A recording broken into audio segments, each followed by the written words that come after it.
Hi guys! Ayan. So we are here at Casa Española dito sa may Ternate, Cavite. And so nice place guys. Sobrang kalmado. Kalmado! Ayan, nagbabalik si Inday sa pagbablog, mga friends. Ayan. Sobrang kalmado. Tapos ang aga namin dito. We came from Dalaroy Beach. Kaya lang sobrang crowded doon guys. Kaya kami lumipat dito.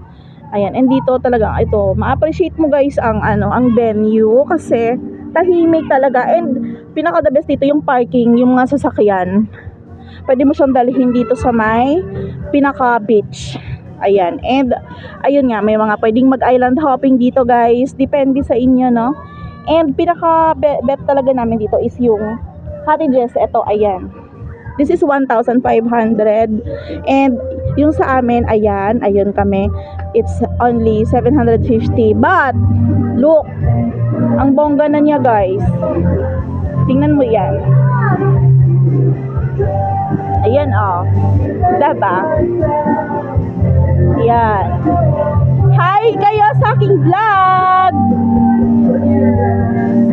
Diba? Ayan. Island hopping? Mamaya magde-decide sila po. Sige, lalapitan ka namin kuya. Sabi sa inyo pwede mag-island hopping. Ayan. Tapos yun ang kitchen. May tindahan doon. Ayan ang CR.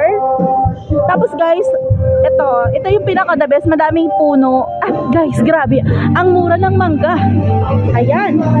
100 pesos lahat yan, oh. Napakadami. Isang timba. Isang timba yung mangga. Tapos itong aming mga get out. Ayan, nagkakapi ako. Ayan. So, babalik tayo sa beach mamaya-mayang konti.